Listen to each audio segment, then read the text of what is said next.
Muy buenos días a todos. Pues hoy me ha tocado compartir con vosotros la palabra de Dios. No es cualquier palabra, es la palabra del Señor, que nos dio para su revelación y para nuestro bien. Y como dice Ángel, dice siempre Ángel en sus predicaciones, es un privilegio. Yo hasta el día de hoy nunca había dicho que era un privilegio, aunque es un privilegio, pero hoy siento que es un privilegio poder compartir el texto que me ha tocado hoy, que lo encontramos en Mateo 27, capítulo 27, versículos del 15 al 31, en el que Jesús es sentenciado a muerte. Este pasaje es anterior al que compartió Ángel la semana pasada, pero bueno, lo tuvimos que cambiar porque él se iba de vacaciones. Ángel compartió la crucifixión y muerte de Jesús y compartió con nosotros, si recordáis, las 7 expresiones que dijo Jesús en la cruz. Y yo voy a utilizar en esta mañana también el texto paralelo que tenemos en Juan 18, versículos 36 al 39 y del 19, del 1 al 16. O sea, si queréis tener ese pasaje también a mano para poder leerlo, pues os lo agradezco porque voy a recurrir a él en alguna ocasión. Y vamos a leer el pasaje en Mateo, que era el que nos tocaba. Mateo 27, del 15, versículo 15 al 31. Ahora bien, en el día de la fiesta acostumbraba el gobernador soltar al pueblo un preso, el que quisieran, y tenían entonces un preso famoso llamado Barrabás. Reunidos pues ellos, les preguntó Pilato: ¿a quién queréis que os suelte, a Barrabás o a Jesús llamado el Cristo? Porque sabía que por envidia lo habían entregado. Y estando sentado en el tribunal, su mujer le mandó a decir: no tengas nada que ver con ese justo, porque hoy he sufrido mucho en sueños por causa de él. Pero los principales sacerdotes y los ancianos persuadieron a la multitud que pidiera a Barrabás y que se diera muerte a Jesús. Respondiendo el gobernador les dijo: ¿a cuál de los dos queréis que os suelte? Y ellos dijeron: a Barrabás. Pilato les preguntó: ¿qué pues haré de Jesús llamado el Cristo? Todos le dijeron: sea crucificado. El gobernador les dijo: pues qué mal ha hecho. Pero ellos gritaban aún más diciendo: sea crucificado. Viendo Pilato que nada adelantaba, sino que se hacía más alboroto, tomó agua y se lavó las manos delante del pueblo, diciendo: inocente soy yo de la sangre de este justo, allá vosotros. Y respondiendo todo el pueblo dijo: su sangre sea sobre nosotros y sobre nuestros hijos. Entonces le soltó a Barrabás y, habiendo azotado a Jesús, lo entregó para ser crucificado. Entonces los soldados del gobernador llevaron a Jesús al pretorio y reunieron alrededor de él a toda la compañía. Lo desnudaron y le echaron encima un manto escarlata. Pusieron sobre su cabeza una corona tejida de espinas y una caña en su mano derecha. E hincando la rodilla delante de él, se burlaban diciendo: «Salve, rey de los judíos». Le escupían y tomando la caña lo golpeaban en la cabeza. Después de haberse burlado de él, le quitaron el manto, le pusieron sus vestidos y lo llevaron para crucificarlo.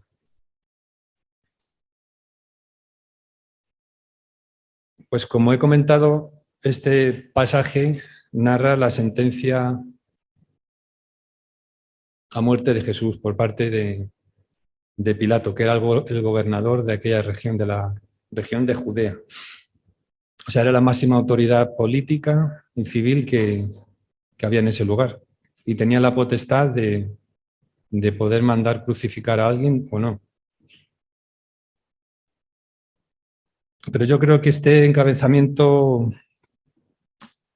no es correcto, porque realmente fue una sentencia a muerte injusta. Bien podía haber puesto el título de este pasaje, Sentencia a muerte del único justo y santo, o el autor de la vida es sentenciado a muerte. Porque como vemos en el relato de Hechos, el apóstol Pedro, dando uno de sus discursos que dio delante del concilio en Jerusalén, dijo: el Dios de Abraham, de Isaac y de Jacob, el Dios de nuestros padres ha glorificado a su Hijo Jesús, a quien vosotros entregasteis y negasteis delante de Pilato, cuando éste había resuelto ponerle en libertad. Mas vosotros negasteis al santo y al justo, y pedisteis que se os diese un homicida, y matasteis al autor de la vida, a quien Dios ha resucitado de los muertos, de lo cual nosotros somos testigos. Y es que se puede decir que no ha habido una causa más injusta ni la habrá que la sentencia a muerte de Jesús, por esto que acabo de comentar. El único que era justo, sufrió una sentencia de un juicio injusto. Y aquel que era justo, o sea, era el autor de la vida, fue sentenciado a muerte. Pero ¿cuál era la causa injusta por la que Jesús era sentenciado? En el Evangelio de Juan, cuando Jesús estaba delante del sumo sacerdote Anás, que era el sumo sacerdote, como explicó Ángel, digamos, el emérito, porque estaba Caifás y estaba Anás, que fue antecesor de Caifás, pero Anás todavía, digamos, que tenía poder religioso, y le llevaron a Jesús delante de Anás. Y el sumo sacerdote Anás preguntó a Jesús acerca de sus discípulos y de su doctrina. Y Jesús le respondió: yo públicamente he hablado al mundo. Siempre he enseñado en la sinagoga y en el templo, donde se reúnen todos los judíos, y nada he hablado en oculto. Y también en el Evangelio de Lucas vemos a Jesús cuando está en la sinagoga de Nazaret leyendo el texto del profeta Isaías, el cual dice: el Espíritu del Señor está sobre mí, por cuanto me ha ungido para dar buenas nuevas a los pobres. Me ha enviado a sanar a los quebrantados de corazón, a pregonar libertad a los cautivos y vista a los ciegos, a poner en libertad a los oprimidos, a predicar el año agradable del Señor. Pues eso era lo que el Señor había estado haciendo durante todo su ministerio: predicar y anunciar el reino de Dios y dar buenas nuevas a los pobres, a los ciegos, a los oprimidos.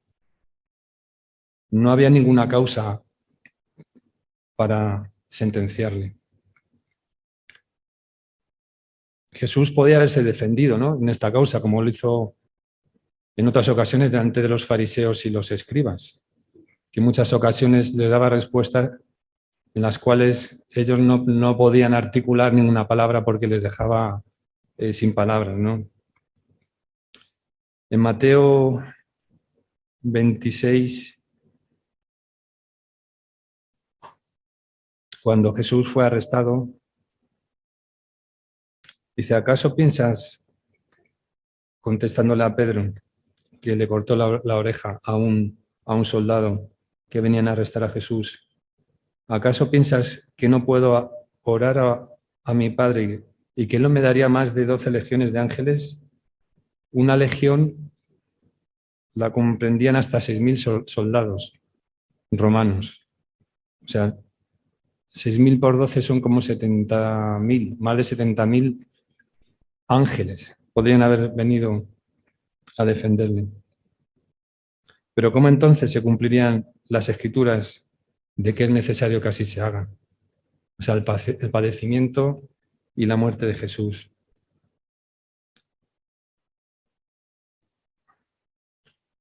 Y en el libro de Hechos también el apóstol Pedro dijo delante del concilio: a este, entregado por el determinado consejo y anticipado conocimiento de Dios, prendisteis y matasteis por manos de inicuos, crucificándole, al cual Dios levantó suelto los dolores de la muerte por cuanto era imposible que fuese retenido por ella.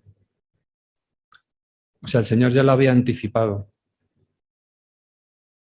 de que esto iba a acontecer. En el libro del profeta Isaías, en el capítulo 53, podemos ver esto que os comento, lo que Dios profetizó que habían de hacer con el Mesías. Le voy a pedir a Vicente que pueda leerlo.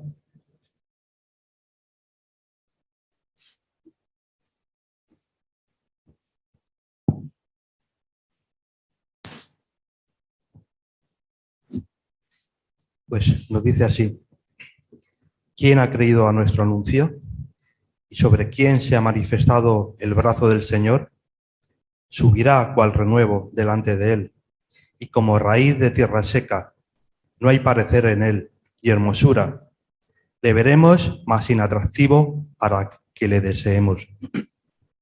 Despreciado y desechado entre los hombres, varón de dolores, experimentado en quebranto, y como que escondimos de él el rostro, fue menospreciado y no lo estimamos. Ciertamente llevó él nuestras enfermedades y sufrió nuestros dolores, y nosotros le tuvimos por azotado, por herido de Dios y abatido.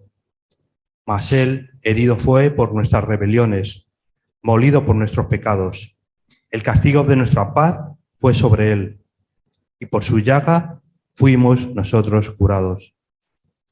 Todos nosotros nos descarriamos como ovejas, cada cual se apartó por su camino. Mas el Señor cargó en él el pecado de todos nosotros. Angustiado él y afligido, no abrió su boca. Como cordero fue llevado al matadero, y como oveja delante de sus trasquiladores. Enmudeció y no abrió su boca. Por cárcel y por juicio fue guiado, y su generación, ¿quién la contará? Porque fue cortado de la tierra de los vivientes, y por la rebelión de mi pueblo fue herido. Y se dispuso con los impíos su sepultura, mas con los ricos fue en su muerte, aunque nunca hizo maldad, ni hubo engaño en su boca. Con todo esto, el Señor quiso quebrantarle, sujetándole a padecimiento. Cuando haya puesto su vida en expiación por el pecado, verá linaje, vivirá por largos días, y la voluntad del Señor será en su mano prosperada. Verá el fruto de la aflicción de su alma y quedará satisfecho. Por su conocimiento justificará mi siervo justo a muchos y llevará las iniquidades de ellos. Por tanto, yo le daré parte con los grandes y con los fuertes repartirá despojos, por cuanto derramó su vida hasta la muerte y fue contado con los pecadores, habiendo él liberado el pecado de muchos y orado por los transgresores. Muchas gracias, Vicente. Pues me quedo con los versículos 10 y 11, haciendo referencia a lo que comentaba antes, que fue entregado por el determinado consejo y anticipado conocimiento de Dios. Dice que Jehová quiso quebrantarlo sujetándolo a padecimiento. Cuando haya puesto su vida en expiación por el pecado, verá descendencia, vivirá por largos días y la voluntad de Jehová será en su mano prosperada. Verá el fruto de la aflicción de su alma y quedará satisfecho. Por su conocimiento justificará a mi siervo justo a muchos y llevará sobre sí las iniquidades de ellos. Ese era el determinado consejo y anticipado conocimiento de Dios que tenía para con su Hijo. Y esto no exime de responsabilidad a aquellos que le juzgaron, o sea, a los principales sacerdotes, a los ancianos, a la multitud que gritaba crucifícale, a Pilato, a Judas. Eso no les exime de ninguna responsabilidad de aquello que cometieron, ¿no? De entregar al que era justo a la muerte. Y vemos también cómo sucedió todo esto de la sentencia a Jesús, el complot y la confabulación que hicieron para entregar la muerte, ¿no?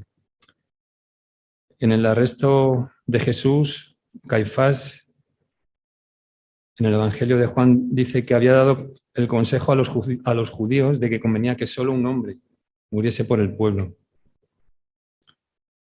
Y en el interrogatorio por los principales sacerdotes y ancianos, se reunieron también en el patio del sumo sacerdote Caifás y tuvieron consejo para prender con engaño a Jesús y matarlo. Pero decían, no durante la fiesta, para que no haya alboroto entre el pueblo. También tuvieron que urdir un doble plan, porque primero fue juzgado por los principales sacerdotes y ancianos y la acusaron de blasfemia. La blasfemia era compararse al Hijo de Dios. Y esto estaba castigado por la ley judía con la muerte. Caifás le hizo responder bajo juramento que si verdaderamente era el Hijo de Dios. Y Jesús pues lo confesó que realmente era el Hijo de Dios anunciado, el Mesías prometido. Pero sin embargo, delante de Pilato no le podían acusar por blasfemia, porque esto estaba dentro de la ley judía. Entonces urdieron otro plan para acusarle como rey de los judíos. Siendo rey, podrían enfrentarle a Pilato y ser acusado de querer sublevarse contra el Imperio Romano, ¿no? O sea, vemos toda la confabulación, el complot, la maldad que hubo para que Jesús fuera sentenciado a muerte de la forma tan injusta que estamos viendo. Y en este pasaje, aparte de Jesús, aparte de la multitud, también hay un personaje relevante que es Pilato, y en él me quiero parar un momento. Como os he comentado, él era la máxima autoridad política y civil. Por lo tanto, tenía la mayor autoridad de mayor rango en estas cuestiones. Pero, como vemos en este relato, era una persona falta de autoridad. Porque delante de Jesús le dijo, en el relato de Juan paralelo, ¿a mí no me hablas? ¿No sabes que tengo autoridad para crucificarte y que tengo autoridad para soltarte? Y respondió Jesús, ninguna autoridad tendrías contra mí si no te fuera dada de arriba. Era también una persona falta de integridad, que no hizo valer su posición de gobernador, de máxima autoridad delante de la multitud de los judíos, que le increpaban a que Jesús fuera crucificado, ¿no? Como digo, una persona falta de integridad. También falta de sentido de justicia, o sea, no era una persona justa. En el relato de Juan también dijo hasta en 3 ocasiones, yo no hallo ningún delito en él. Pero sin embargo, en la última afirmación dijo, tomadlo vosotros y crucificarlo. ¿Cómo puede ser que si no hallando ningún delito en él, pudieras entregar a Jesús a la muerte? ¿Qué tipo de persona era Pilato, no? Una persona sin sentido de justicia, entre otras cosas. Y falta de valentía también, porque se dejó amedrentar por la multitud que aclamaba que fuera entregado Jesús.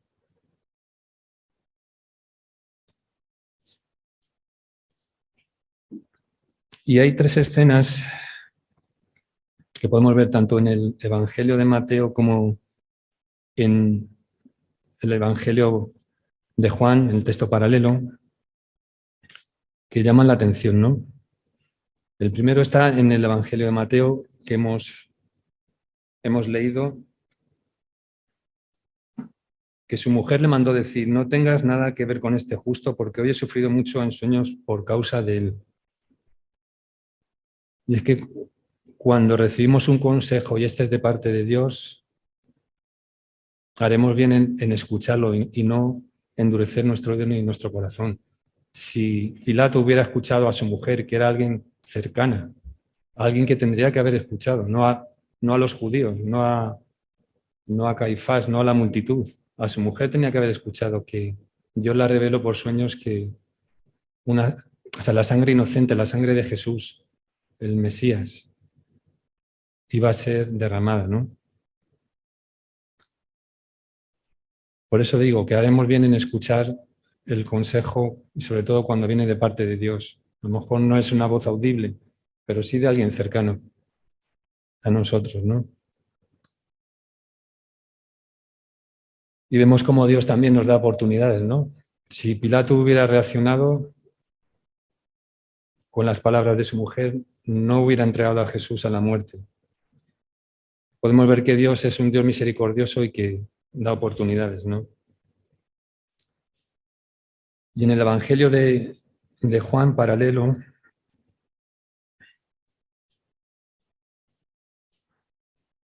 Pilato le pregunta, ¿qué es la verdad? Y anteriormente Jesús le había dicho, tú dices que yo soy rey. Yo para esto he nacido y para esto he venido al mundo, para dar testimonio de la verdad. Todo aquel que es de la verdad oye mi voz. Y es que podemos decir que esta pregunta es una pregunta existencial que muchas personas se han hecho. ¿Qué es la verdad? La verdad de la vida. La verdad que da sentido a nuestra vida, no cualquier verdad. No una verdad política, cualquier tipo de verdad, sino la verdad que da sentido a la vida. Y dependiendo de nuestra respuesta, pues nuestra vida ha podido tomar un rumbo u otro, ¿no? Jesús en el Evangelio de Juan dijo, yo soy el camino, la verdad y la vida. Nadie viene al Padre sino por mí. Si Pilato hubiera querido escuchar, quizá hubiera recibido estas palabras de Jesús, pero no quiso escuchar. Si leéis el relato, hizo esta pregunta y seguidamente salió al patio donde estaban los judíos. O sea, hizo la pregunta, pero no quiso recibir la respuesta. Y eso mismo puede pasar a muchas personas que, estando cerca de la verdad, no quieren escucharla y no quieren conocerla. Quieren seguir viviendo en su verdad y no quieren conocer la verdad. Pueden preguntarse en algún momento de su vida qué es la verdad, pero no tienen interés en conocerla. Y en 1 Timoteo dice la palabra que Dios es misericordioso. Quiere que todos los hombres sean salvos y vengan al conocimiento de la verdad. O sea, Dios está dispuesto a darse a conocer, a dar a conocer la verdad. Y es interesante este encuentro de Jesús con Pilato comparándolo con otro encuentro que hubo también en el Evangelio de Juan, en el capítulo 4, cuando Jesús se encontró con la mujer samaritana. Qué actitudes más diferentes, ¿no? La mujer samaritana sí quiso conocer esa verdad. Le dijo a Jesús, Señor, dame esa agua para que yo no tenga más sed. Y el agua viva que salte, o sea, para que el agua viva que salte sea para vida eterna. Qué diferentes actitudes delante de Jesús. Alguien no queriendo, en el caso de Pilato, recibir ninguna respuesta ni conocer la verdad, y el caso totalmente opuesto de la mujer samaritana, que estuvo dispuesta a escuchar a Jesús, a darle de beber y a recibir las palabras de vida eterna que Jesús la ofrecía, ¿no? Es interesante saber o ver esta contraposición de actitudes, ¿no? ¿Qué otra escena vemos también que hizo Pilato? Se lavó las manos y dijo, inocente soy yo de la sangre de este justo, allá vosotros. Vuelvo a lo mismo, ¿qué carácter tenía Pilato? O sea, les estaba entregando a la muerte a la multitud que le aclamaba que le crucificaran y quería decir, les estaba diciendo que era inocente, si les estaba entregando a la muerte. qué actitud más hipócrita, ¿no? Y más reprobable. Y esto de lavarse las manos, que aún esta expresión la usamos hoy, como queriendo dar a entender que nos exculpamos de cualquier acto que hayamos podido hacer. Yo me lavo las manos, ¿no? ¿No lo habéis dicho alguna vez? Pues tiene su origen en la ley de Israel. En Deuteronomio había un caso cuando una persona era hallada muerta por asesinato en algún sitio, en algún lugar, en el campo. Dios había establecido que midieran la distancia a las ciudades más cercanas. Y la ciudad más cercana debía de ofrecer un sacrificio a Dios, y además los ancianos debían de lavarse las manos y decir: inocentes somos nosotros de esta sangre derramada. Tiene ahí su origen. Es interesante que lo sepáis, ¿no? Pero en este caso, Pilato pudo lavar sus manos, pero no pudo lavar su conciencia ante la injusticia que estaba cometiendo. Su conciencia y su corazón. Eso solo lo puede hacer Dios, ¿no? Y hoy en día hay muchas personas que tratan de lavarse las manos por actos cometidos, ¿no? Por maldades, por pecado, pero su conciencia no la pueden lavar. Solamente Jesús tiene la potestad de lavar nuestros corazones y nuestras conciencias de pecado. Y luego está, por otra parte, la actitud del pueblo judío, que llegó a decir,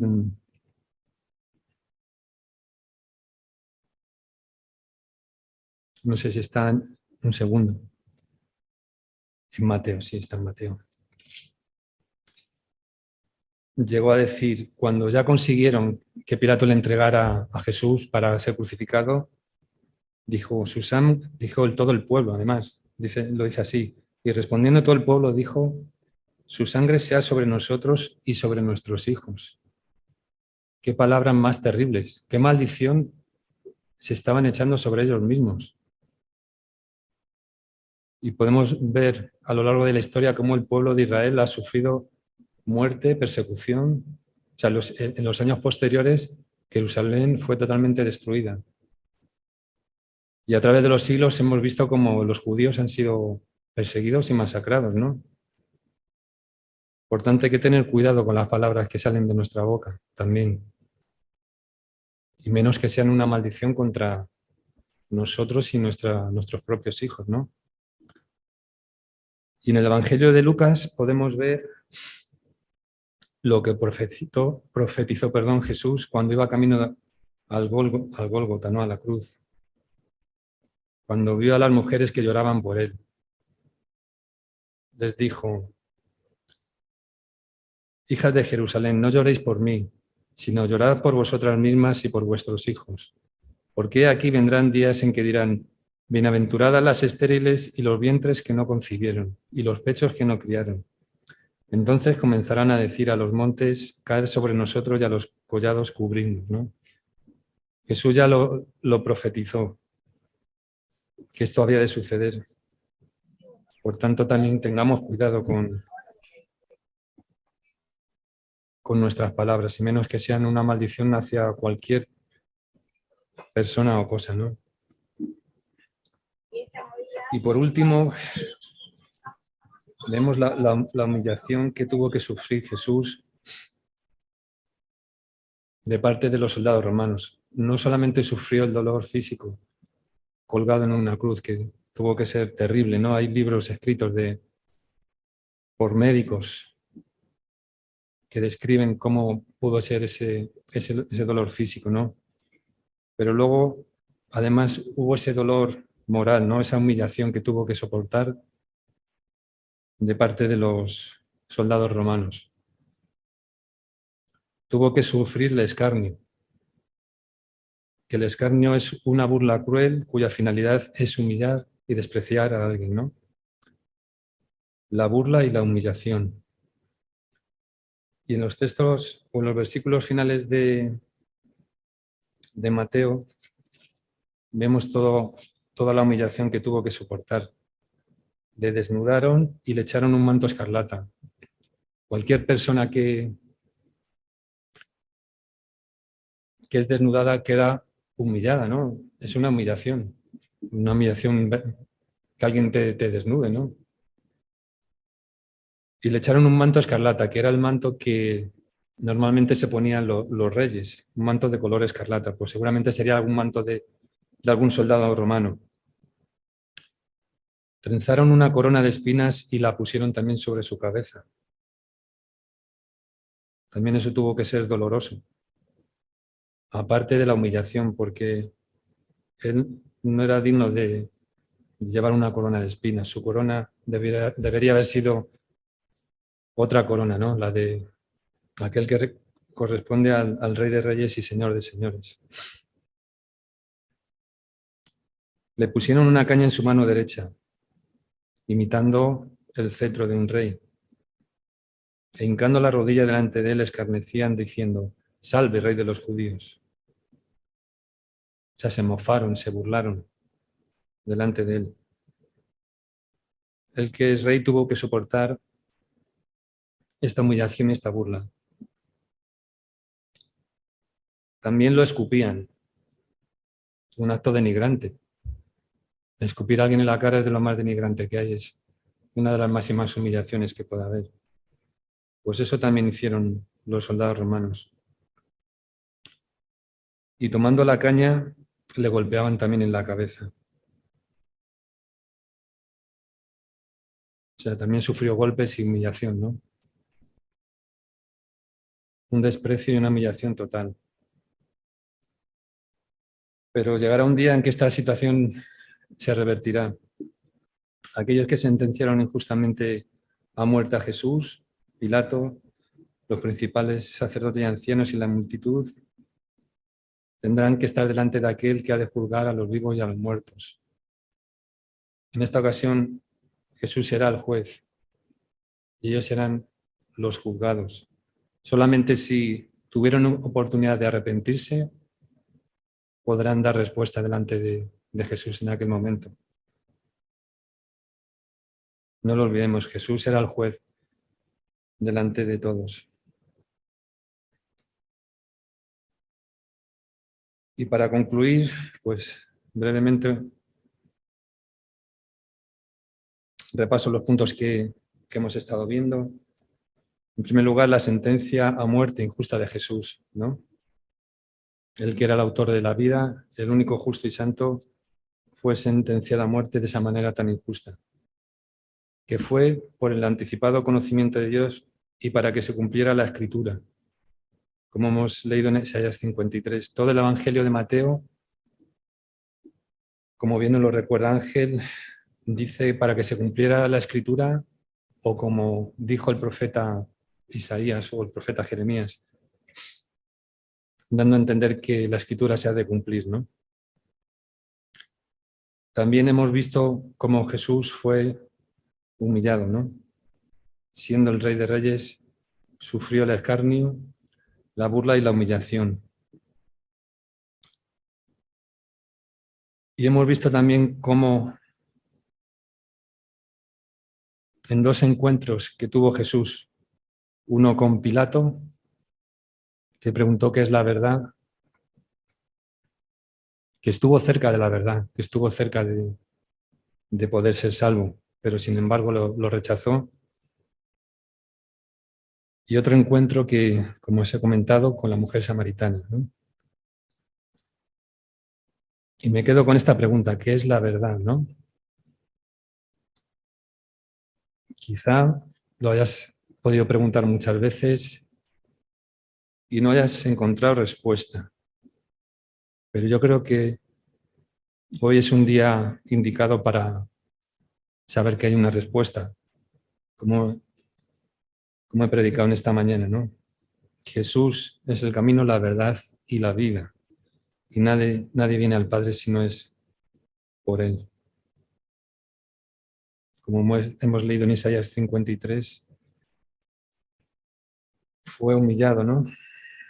Y quebrantado para poner su vida en expiación por el pecado y para ver descendencia. Pues eso espero en esta mañana, ¿no? Que esa descendencia pueda aumentar en este día, que la verdad llegue realmente a cada uno de nuestros corazones. El Señor os bendiga.